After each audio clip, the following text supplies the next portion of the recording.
কি করে plan flop হলো? টিভিতে তখন খবরের চ্যানেলই চলছিল। সাংবাদিক হঠাৎ বলে উঠলেন, সকালের সেই মর্মান্তিক সড়ক দুর্ঘটনায় শিকার হওয়া ব্যক্তিদের নাম জানা গিয়েছে। তারা হলেন জলিল আহমেদ, আয়ান সিদ্দিক, আনোয়ার সিদ্দিক এবং কুহু শেখ। জানা গেছে তাদের মাঝে একজন নিহত হয়েছেন। তাছাড়া আহানাব এক মুহূর্তের জন্য থমকে গেল। মাথা উঁচু করে টিভির দিকে তাকালো। সে বিড়বিড় করে আওড়ালো, কুহু শেখ। সে দৌড়ে টিভির কাছে গেল। টিভির হেডলাইনে উঠছে সবার নাম। আহানাফের নিজের চোখকে বিশ্বাস হচ্ছে না। আহানাফ পর মুহূর্তেই হেসে বলতে লাগলো, না, আমার তিলোত্তমা না। তিলোত্তমা অ্যাম্বুলেন্সে কেন আসতে যাবে? না না। ঠিক তখন প্রত্যেকের চেহারা দেখতে লাগলো চ্যানেলটাতে। আর বারবার বলা হচ্ছে যে একজন মারা গিয়েছে, তবে কে মারা গেছে তা এখনো জানা যায়নি। কুহুর ছবিটা আসতেই আহানাব থমকে গেল। কিন্তু কুহু কোথা থেকে চলে আসলো সেটা তার বুঝে আসছে না। আর না সে আপাতত এসব ভাবতে চাইছে। তার মাথায় একটা কথাই ঘুরপাক খাচ্ছে, সেই নিহত ব্যক্তিটা কে? তিলোত্তমা? না না। আহানাব আর এক মুহূর্ত দেরি না করে গাড়ির চাবিটা নিয়ে বেরিয়ে পড়ল। দৌড়াতে দৌড়াতে হুমড়ি খেয়ে পড়ার অবস্থা তার। কাপা কাপা হাতে গাড়ি স্টার্ট করলো সে। হাই স্পিডে গাড়ি চালাতে লাগলো। চোখ ঝাপসা হয়ে গেল তার। আহানাপের চোখ লাল হয়ে গেল এক পর্যায়ে। বড্ড বিরক্ত হলো সে। এই মেয়ে আহানাফ শাহরিয়াকে কান্না করিয়ে ছাড়ল। ভাবা যায় আহানাফ লাস্ট কবে কান্না করেছিল?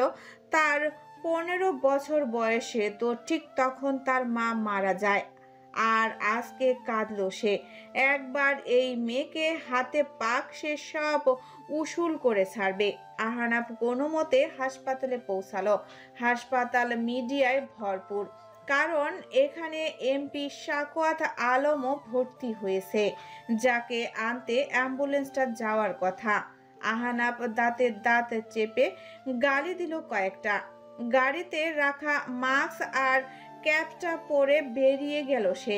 ধাক্কাধাক্কি করে কোনো মতে ভেতরে গেল সে। রিসিপশনে গিয়ে কুহু নাম বলতেই লোকটা বলল, আপনি কি ওনার বাড়ির লোক? আহানাফ উপর নিচ মাথা নাড়ল। লোকটা বলে উঠল, মারা গেছে, লাশ মর্গে রাখা হয়েছে। আহানাফ থমকে গেল। মাথা কাজ করা বন্ধ করে দিল তার। মনে হলো যেন সে ভুল শুনছে। সে ভুল শুনছে নাকি জানতে আবার জিজ্ঞাসা করলো সে, বুঝিনি, আবার বলবেন প্লিজ। মারা গিয়েছেন। আহানাপের মনে হলো যেন তার বুক বরাবর কেউ ছুরি মেরেছে। তার তিলোত্তমা নেই। না, এটা হতে পারে না।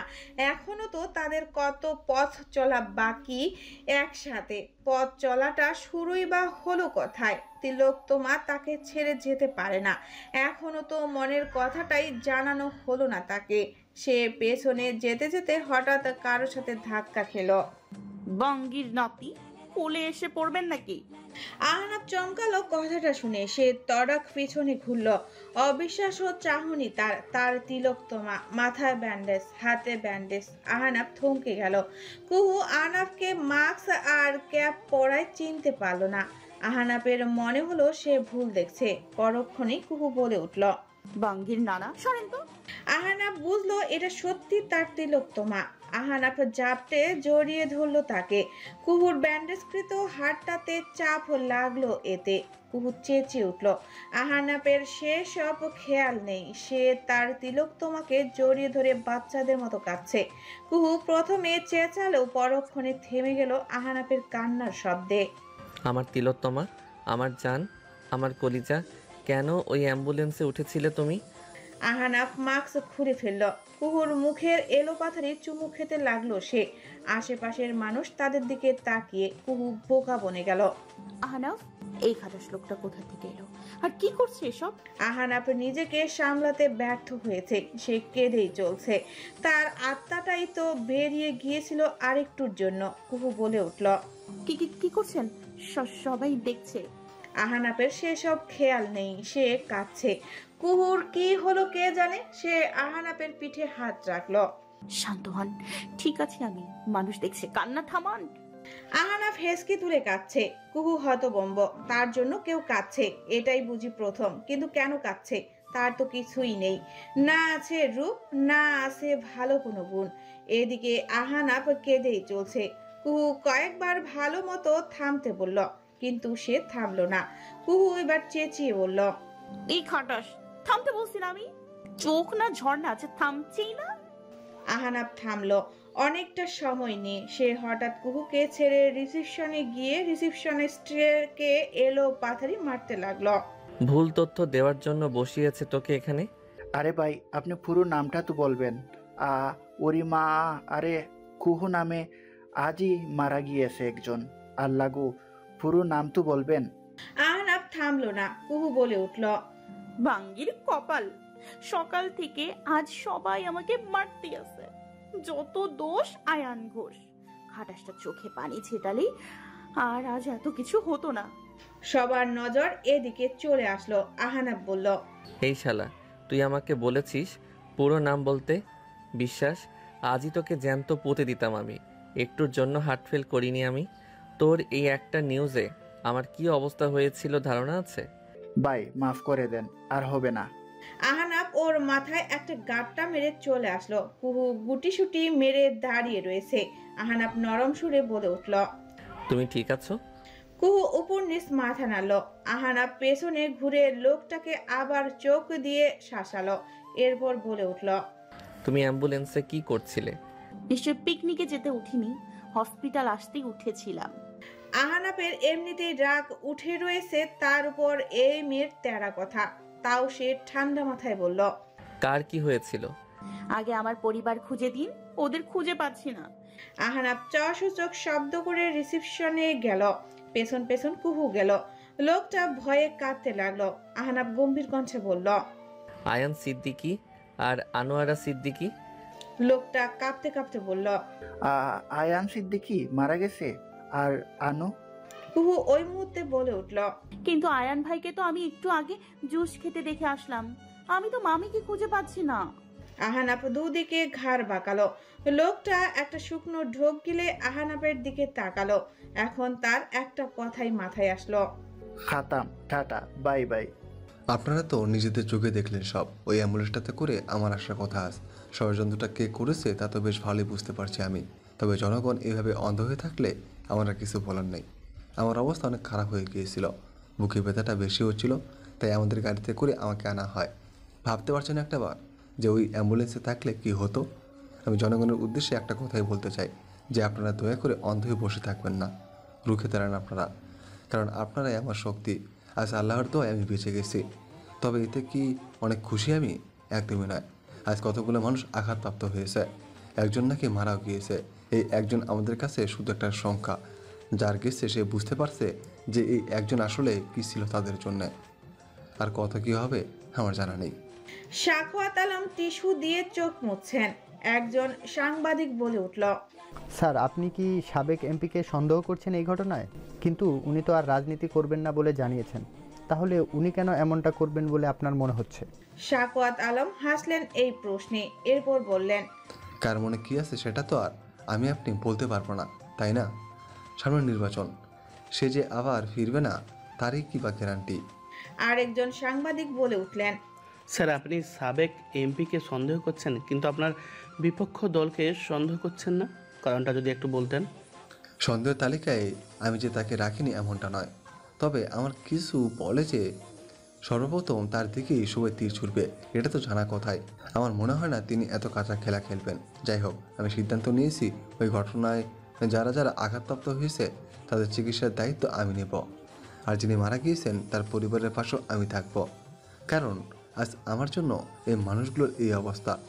আমি সাখওয়াত আলম কথা বলতে পারলেন না আর চোখ মুছতে লাগলেন ভদ্রলোক। এক পর্যায়ে সাখওয়াত আলম বুকে হাত দিয়ে জোরে জোরে শ্বাস নিতে লাগলেন। তার বিয়ে হারুন রহমান সকল সাংবাদিকদের উদ্দেশ্যে বলে উঠল, আপনারা প্লিজ বাইরে যান। এমনিতে এত মানুষ ডাক্তার স্যারের কেবিনে থাকতে নিষেধ করেছেন। স্যারও অনেকটা ইমোশনাল হয়ে গিয়েছেন। হিতে বিপরীত হতে পারে এতে। এখন প্লিজ আপনারা যান, উনি সুস্থ হলে আপনাদের ডাকা হবে। এখন যান। সাংবাদিকদের ঠেলে ঠুলে বের করে দেওয়া হলো। হারুন রহমান ঠাস করে দরজাটা বন্ধ করে দিলেন।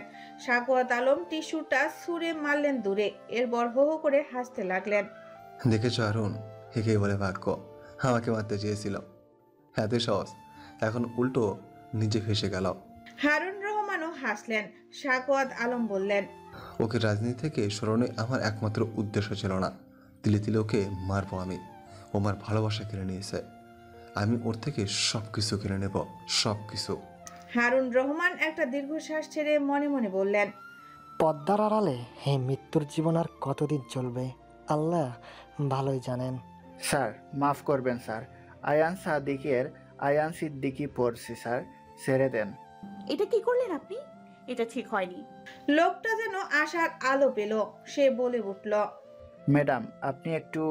কুহু তার কথার মাঝে বলে উঠল, আর একটু উপরে ঝোলানো উচিত ছিল, একটু ভুল হয়ে গিয়েছে। লোকটা থতমত খেয়ে গেল যেন। আশেপাশের লোকজন হাঁ করে তাকিয়ে রয়েছে। আহনাফ লোকটাকে উল্টা করে ঝুলিয়ে দিয়েছে। আহনাফ বলে উঠল, আরও উপরে ঝোলাবো? আচ্ছা থাক, লাগবে না আর। না না, লাগবে, তুমি যখন বলেছো তখন লাগবেই। লোকটা বোকা বনে গেল। আহনাফ তাকে আর একটু উঁচুতে ঝুলিয়ে দিল। লোকটার মনে হলো সে একটা খেলনা, পছন্দ হয়নি বলে আবার উপরে ঝুলিয়ে দিল। আশেপাশের মানুষ হাসতে লাগলো। আহনাফ কুহুর দিকে এগিয়ে এলো। লোকটা কাঁদো কাঁদো স্বরে বলে উঠল, স্যার আপনার বিশ্বাস না হলে আপনি দেখুন, এই নামে আজকেই মারা গিয়েছে, আজকে। তোর নামটা কি? ডেড লিস্টে অ্যাড করে দিচ্ছি নামটা। লোকটা চোখ বড় বড় করে তাকালো, এরপর কাঁদো কাঁদো স্বরে বলে উঠল, স্যার এবারের মতো মাফ করে দিন। আহনাফ শুনল না তার কথা। সে কুহুর হাত ধরে চলে গেল ওখান থেকে। তখন ধপ করে একটা শব্দ হলো। ওরা পেছনে ঘুরে তাকালো, দেখলো যে লোকটার প্যান্ট ঝুলে রয়েছে উপরে, আর সে চিটপাটাং হয়ে নিচে পড়ে রয়েছে। আহনাফ ঠোঁট বাঁকিয়ে হেসে বলল, গুলিস্তানের প্যান্ট মনে হয়। ব্র্যান্ডেড প্যান্ট বুঝি পাছে আটকে থাকে সব সময়? আপনারটা ব্র্যান্ডের মনে হচ্ছে, একটু টেনে দেখবো কি? আহনাফ চোখ বড় বড় করে তাকালো কুহুর দিকে। কুহুর দাঁত কেলিয়ে বলল, ইয়ে মানে যদি অনুমতি দেন। কুহু আহনাফের প্যান্টের দিকে হাত বাড়াতে নিলে আহনাফ 2 কদম পিছিয়ে গেল। কুহু তা দেখে হুহা করে হেসে ফেলল। এদিকে বেচারা রিসেপশনিস্ট শার্ট খুলে নিচে বাঁধতে লাগলো। সবাই হু হু করে হাসতে লাগলো তা দেখে। অথচ একটু আগে পর্যন্ত সবার মনে ছিল হাজারো দুঃখ, হাসি ছিল না কারো মুখে। হাসপাতাল তো আর কারো সুখের ঠিকানা নয়, অথচ এহেন ঘটনায় সবাই দুঃখ ভুলে হাসছে। এদিকে রিসেপশনিস্টের মান সম্মান যাচ্ছে। বেচারা শার্ট বেঁধে প্যান্টটাকে কোনো মতে নামিয়ে দিল এক দূর। এটা দেখে কারো হাসি থামছে না যেন। মামি কেমন আছো? আনোয়ারা বেগম চোখ খুলে তাকালেন। উঠতে চাইলে কুহু সাহায্য করল। তোরা ঠিক আছিস তো? আমার আয়ান। আমরা ঠিক আছি, তোমার কথা বলো। তোরা ঠিক থাকলেই আমি ঠিক। কি একটা দুর্ঘটনা গেল, বাড়িতে গেলে কিছু ফকির মিসকিনকে খাইয়ে দিব। আচ্ছা তুমি রেস্ট নাও। শুনলাম আমাদের চিকিৎসার দায়িত্ব নাকি এমপি সাকওয়াত আলম নিয়েছেন। সামনে নির্বাচন যে, তাই নির্বাচনের পরে হলে এর টিকিটাও দেখতে পেতি না। কুহু বুঝদারের মতো মাথা নাড়ল। পরেই সে বলল, এর তো টিকিটাও নেই, পুরো খালি স্টেডিয়াম। আনোয়ারা বেগম হাসলেন, এরপর বলে উঠলেন, তোর হাল দেখি বেহাল, তুই এই অবস্থায় টই টই করে ঘুরছিস কেন মুখ পুরি? এইসব আঘাত আর এখন গায়ে লাগে না, মনের ক্ষত এর চেয়েও গভীর। আচ্ছা আমি আয়ান ভাইকে দেখে আসি। কুহু কথাগুলো বলে উঠে চলে গেল। আনোয়ারা বেগম একটা দীর্ঘশ্বাস ছাড়লেন। এই মেয়েটার যে কবে একটু শান্তি মিলবে। ছোট্ট বয়স থেকে কত কি গেছে মেয়েটার উপর দিয়ে, একটা ভুল মেয়েটার জীবন শেষ করে দিল। তাও এই জীবন মেনে নিয়ে সবসময় মুখটাতে হাসি ফুটিয়ে রাখে। আল্লাহ তোর জীবনে এমন কাউকে পাঠাক যে তোর জীবনটাকে সুখে সুখে ভরে রাখবে। আনোয়ারা বেগম ওড়না দিয়ে চোখের পানি মুছল। আহানাব বাইরে দাঁড়িয়েছিল। কুহু আসতেই সে এগিয়ে গেল। কুহু বলল, আপনি যেতে পারেন, আমি পেয়ে গেছি সবাইকে।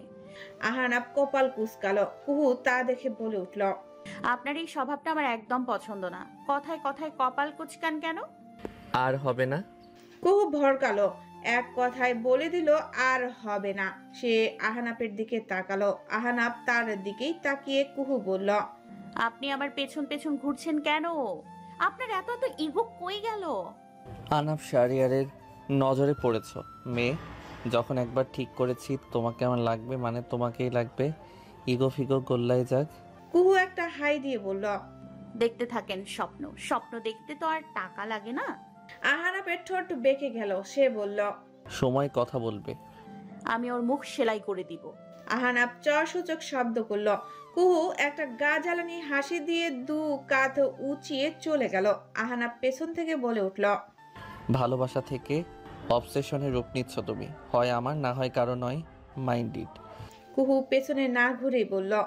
তাহলে কবরস্থানে দেখা হচ্ছে। আহানাপ বোকার মতো তাকিয়ে রইল কিছুক্ষণ কুহুর যাওয়ার পানে। প্রচুর পরিমাণ তেরা এই মেয়ে। আহানাপ বলে উঠল, তোমাকে মারবো কে বললো? আহানাপ দু হাত পকেটে ঢুকালো। সেই দুদিকে ঘাড় বাঁকালো। ঠোঁটে তার বাঁকা হাসি উপস্থিত। সে আবার মাস্ক পরে হাঁটা আরম্ভ করলো। যাওয়ার পথে রিসেপশনিস্টের সাথে আবার দেখা। বেচারা ভয়ে কি করবে বুঝতে পারলো না। হাত উঁচু করে স্যালুট জানালো আহানাপকে। আহানাপ হেসে বেরিয়ে গেল। সন্ধ্যা 7টা। আহান শাহরিয়ার গ্লাসে ওয়াইন ঢাললেন। হঠাৎ বেলটা বেজে উঠল। আহান শাহরিয়ার কপাল কুঁচকালেন। এই সময় কে এলো? ওয়াইনের গ্লাসটা টেবিলে রাখলেন তিনি। দরজা খুলতে যাবেন তার আগেই নজর এলো রিভলভারের দিকে। সাবধানে মান নেই। তিনি রিভলভারটা উঠিয়ে নিলেন। দরজাটা ছোট ছিদ্রটা দিয়ে উকি দিলেন। আহান শাহরিয়া থমকালেন খানিকটা। ওর আসার কারণটাও ধরতে পারলেন। রিভলভারটা রেখে দরজা খুললেন তিনি। আহানাপের তেজি আখি যুগল তার দিকে। আহান শাহরিয়ার বললেন, কি সৌভাগ্য আমার, আহনাফ শাহরিয়ার আমার বাড়িতে। আসুন আসুন। আহানাপ ভেতরে এলো। এরপর বলে উঠল, কেন করলে এমনটা? কেমনটা বলো তো? নাটক করবে না একদম। মাথা গরম আছে। শুধু শুধু গ্যাস খরচ করে তরকারি রান্না করলাম, তোমার মাথায় বসিয়ে দিলেই তো হয়ে যেত। দেখি দেখি। আহান শাহরিয়ার ওর মাথায় হাত ছোঁয়ালেন। এরপর ঝাটকা খাওয়ার মতো সরিয়ে বললেন, সেই গরম, বাতটা বসিয়ে দিই, কি বলো? আহানাপের রাগ আজকে অনেক। সে পাশ থেকে একটা ফুলদানি তুলে আছাড় মারল। আহান শাহরিয়ার হাসলেন। আরেকটা ফুলদানি এগিয়ে দিয়ে বলে উঠলেন, নাও। আহানাপ ছুঁড়ে মারল ফুলদানিটা। এরপর রেগে আহান শাহরিয়ারের শার্টের কলার ধরে বলে উঠল, আপনি মজা করছেন আমার সাথে মিস্টার আহান শাহরিয়ার? আপনার জন্য আজ আমি নিজের ভালোবাসা হারাতে বসেছিলাম। কেন করলেন এমনটা? আহান শাহরিয়ারের কপাল কুঁচকে এলো। ঠান্ডা স্বরে বললেন, আমি কি করলাম? তুমি তো। আপনার কোনো ধারণা আছে আজকে কি হতে পারত? আপনার একটা ভুল ডিসিশনের জন্য আজ আবার আমি সর্বহারা হতাম। আহান শাহরিয়ারের হৃদয়ে লাগলো কথাটা। আজ আবার। আহান শাহরিয়ার কিছু বললেন না। আর আহানাপ নিজেও থেমে গেল। বাবার শার্টের কলার ছেড়ে সোফায় বসে পড়ল। মাথার চুল খামচে রাগ কন্ট্রোলের চেষ্টা করলো। হঠাৎ মাথায় কারো হাতের স্পর্শ পেল সে। আহানাপ তৎক্ষণাৎ উঠে দাঁড়িয়ে বাবাকে জড়িয়ে ধরল। চোখ থেকে অশ্রু গড়িয়ে পড়ল তার। আই এম সরি বাবা, আমি অতটা রুড বিহেভ করতে চাইনি। আহান শাহরিয়ার ওর মাথায় হাত বুলিয়ে বললেন, চুলে শ্যাম্পু করো না? এত খুশকি কেন? এত খারাপ দিন চলে তোমার যে শ্যাম্পু কিনতে পারো না? আহানাফ হেসে ফেলল। সে চিনে তার বাবাকে। কথা ঘোরাচ্ছে না সে। আহানাফ তাকে ছেড়ে দিল। এরপর বলল, এগুলো খুশকি নয়, একটা বউয়ের অভাবে আমার চুলেদের আত্মচিৎকার। একটা বউ থাকলে অন্তত যত্ন করত। তো করো বিয়ে। এখন কি বৌমাকে তুলে আনতে হবে নাকি? আর বৌমা? তোমার জন্য তোমার বৌমা আজ পটল তুলতে বসেছিল। বলো কি, শেষ পর্যন্ত বৌমা আমার জন্য? আহানাফ মাঝ পথেই থামিয়ে দিল তাকে। হোপ, ওইসব কিছু না। তাই বলো, আমি আরও কি না কি ভেবেছিলাম। নিউজ দেখো না? তোমার মাকে দেখেই আমি কাজ করার সময় পাই না, আবার নিউজ। আহানাফ দীর্ঘশ্বাস ছাড়ল। ঘরের প্রত্যেকটা জায়গাতে তার মায়ের ছবি। আহান শাহরিয়ারের ফ্ল্যাট এটা। নিজের প্রিয়তমা স্ত্রীর ছবি দিয়েই সাজিয়েছেন পুরো ঘর। আহানাফ সবটা বলল আহান শাহরিয়ারকে। আহান শাহরিয়ার বললেন, বুমের কথাটা জানা ছিল না, ড্রাইভারকেও তো বলনি। গাড়িতে বৌমা আছে শুনলে কোন মদন ওই গাড়ি চালাবে, তাই চেপে গিয়েছিলাম। ড্রাইভার তো মারা গেছে। বেশি পণ্ডিতি না মারালেই হতো। ওই সাখাওয়াতকে তো আমি ছাড়ছি না। এবার বাঁচলেও পরের বার বাঁচবে না। আর তুমি জানলে কিভাবে আমার প্ল্যান সম্পর্কে? লোক লাগিয়েছো আমার পেছনে। আহান শাহরিয়ার চুপ রইলেন। তিনি বললেন, তুমি আমার বাপ নও, আমি তোমার বাপ। তোমার আগা পাছা সব আমার চেনা, লোক লাগাতে হয় না। আহানাব কিছু বলল না।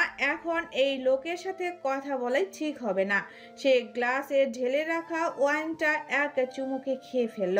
আহান শাহরিয়ার হাসলেন। তিনিও আরেকটা গ্লাসে ওয়াইন ঢেলে একটা গান চালালেন। আহানাপের মুখটা দুঃখী দুঃখী হয়ে গেল। এই মেয়ে কবে বুঝবে তাকে? সে আবার ঢেলে নিল ওয়াইন, এরপর নিজেই গাইতে লাগলো। বাপ ছেলে সন্ধ্যার সময় মাতাল হয়ে নাচতে লাগলো যেন দুজন দুই বাচ্চা। হ্যালো মিস্টার আয়ান, কেমন আছেন এখন? দুঃখিত, সন্ধ্যা হয়ে গেল আসতে আসতে। আয়ান হেলান দিয়ে চোখ বন্ধ করেছিল। হঠাৎ অপরিচিত একটা মেয়েলি স্বরে চোখ মেলে তাকালো সে। অপরিচিত একটা মুখ। মেয়েটা একগাল হেসে বলল, আমি নাতাশা, আপনি চিনবেন না, আমি চিনি আপনাকে। ইস, কি অবস্থা হয়েছে! আজকে সকালে বোধহয় আপনাকে ডিসচার্জ করা হয়েছিল, তাই না?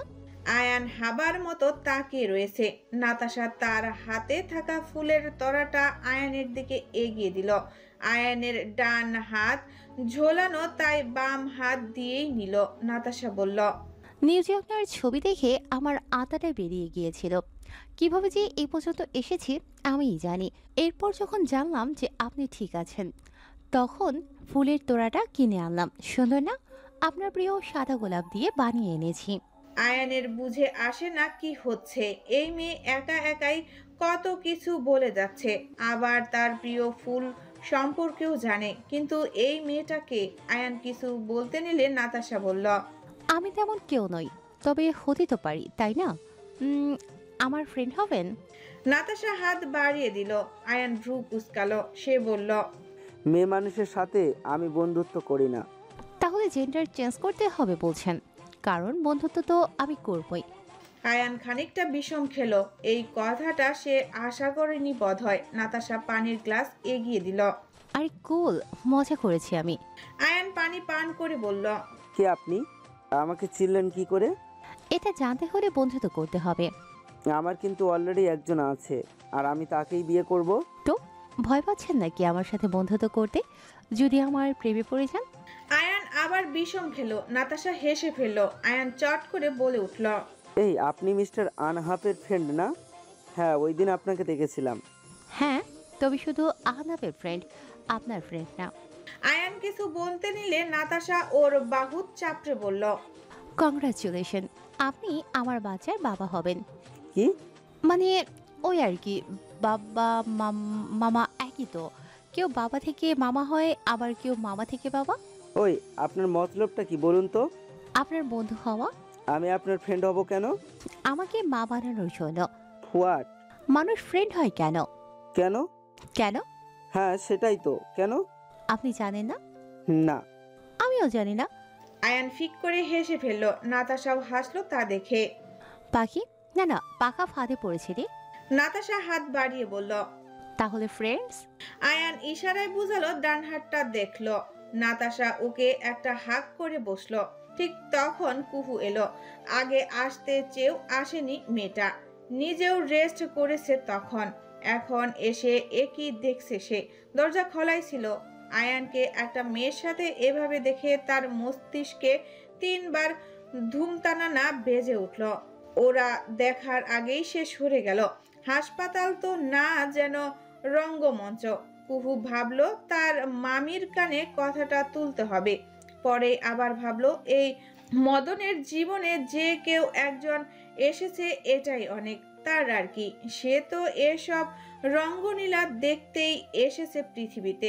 আহ রোদ এসব এই আয়ানের কথা বলে ওকে খেপায়। এবার এই কথাটা রোদকে জানাতেই হবে। কি মজা রে! কুহু নাচতে নাচতে যেতে লাগলো। এক পর্যায়ে উড়াধুরা নাচ শুরু করে দিল মেয়েটা। অবশেষে এই আয়ান নামক ঝামেলাটা তার কাঁধ থেকে নেমে অন্যের কাঁধে উঠেছে। এটা কি সাধারণ কথা? কুহু হঠাৎ 2 হাত সামনে এনে আর এক পা দিয়ে জোরে ফুটবলের লাথি দেওয়ার মতো বলল, ইয়েস। ঠিক তখন তার স্যান্ডেলটা উড়ে গেল। এদিক দিয়ে তখন আসছিল এমপি সাকওয়াত আলম, পেছনে মিডিয়ার লোকজন। কুহুর স্যান্ডেলটা গিয়ে সোজা সাকওয়াত আলমের চকচকে টাকে পড়ল। কুহু 2 হাত দিয়ে মুখ চেপে ধরল, চোখগুলো আন্ডা আন্ডা হয়ে গেল মেয়েটার। সাকওয়াত আলমও থমকে গেছেন। জীবনের প্রথম জুতোর বাড়ি খেয়েছে কিনা মিডিয়ার লোকজন সেটা অলরেডি চেপেও ফেলেছে। এমপি সাখাওয়াত আলম খেয়েছেন জুতার বাড়ি। ঘটনা কতটুকু সত্য জানতে সাথেই থাকুন। বিশ্বাস করুন আমি ইচ্ছে করে করিনি। সাকওয়াত আলম বড্ড নরম স্বরে বললেন, আরে ইটস ওকে মা, বসো তো তুমি। কুহু ভয়ে ভয়ে বসলো চেয়ারটাতে। কুহু যে কেবিনটাতে ছিল তারা সবাই এখন সেখানেই রয়েছে, মিডিয়ার লোকজনও রয়েছে। সাকওয়াত আলম বললেন, তুমি ঠিক আছো তো মা? তোমার কোথাও লাগেনি তো? কুহু একটু মেকি হাসলো এই কথা শুনে। এত ভোলা ভালা কথা বলছে, ব্যাপারটা মোটেও সুবিধার নয়। মিডিয়া আছে বলে কি এত ভোলা ভালা কথা বলছে? হতে পারে। কুহুর ভাবনার মাঝেই হারুন রহমান বললেন, কি হলো মা, স্যারের কথার উত্তর দাও। কুহু ভাবনা থেকে বেরিয়ে এলো। সে হালকা স্বরে বলল, আমি ঠিক আছি। যাক, তাহলেই ভালো। কুহু মুস্কি হাসলো সাকওয়াত আলমের কথায়। সাকওয়াত আলম উঠে দাঁড়িয়ে কুহুর মাথায় হাত বুলিয়ে বলল, ভালো থাকো মা, আজ আসি। কুহু চমকের উপর চমক পেয়ে যেন কথা বলতে ভুলে গেল। জুতোর বাড়ি খেয়েও এত ভালো কথা বলছে, আবার মাথায়ও হাত বুলিয়ে দিচ্ছে। কুহু হালকা হেসে বলল, জি আঙ্কেল, আপনাকেই ভোট দিব। সাকওয়াত আলম হো হো করে হেসে ফেললেন এটা শুনে। বড্ড রসিক মেয়ে তুমি। তোমার যাকে ভালো লাগবে তুমি তাকে ভোট দিও, ভোটের জন্য বলিনি আমি। যাই হোক, আজ আসি। সাকওয়াত আলম চলে গেলেন। সাকওয়াত আলমের এরকম প্রতিক্রিয়া সাংবাদিকরা বিভিন্ন ধরনের নিউজ ছাপিয়ে ফেললেন। সাকওয়াত আলমের নরম মন নিয়ে প্রশংসা করতে লাগলেন। তার জায়গায় অন্য কেউ থাকলে আজ হয়তো এই মেয়ের জেল হয়ে যেত। এরকম আরো অনেক কিছু বলতে লাগলো। সময় লাগলো কেবিন খালি হতে। কুহু স্বস্তির শ্বাস ছাড়ল। এত বড় একটা ঝামেলা থেকে সে বেঁচে গেল। তার কপাল এত ভালো হলো কিভাবে? নিশ্চয়ই সামনে এর চেয়ে বড় বাস দিবে তাকে, কারণ তার ভাগ্য এত ভালো হতে পারে না। আবার কি বাস খেতে চলছে সে খোদা জানে। টেনশনে মেয়েটা 3 বার ওয়াশরুমে গেল। ভাগ্য তাকে কি বড় বাস দিতে চলছে আবার। বাঙ্গির কপাল, শালা ভালো কিছু হলেও চিন্তা হয়। আসসালামু আলাইকুম। আহানাপের হুঁশ নেই। সে বমি করে ক্লান্ত শরীর নিয়ে বিছানায় লটকে আছে। আহান শাহরিয়ার মানা করা সত্ত্বেও আহান বেশি নেশা করে ফেলে। এরপর বমি করে নাজেহাল অবস্থা। আহান শাহরিয়ার ওকে পরিষ্কার করিয়ে দেয়। রাত 9টা বাজছে হয়তো। বারবার কল আসছে, সে রিসিভ করে। কে কল দিয়েছে তার জানা নেই। আহানাপ শুধু বলল, আহানাপের এহেন ঘুম ঘুম নেশালো স্বর শুনে রোদেলার ভেতরটা কেমন যেন করে উঠল।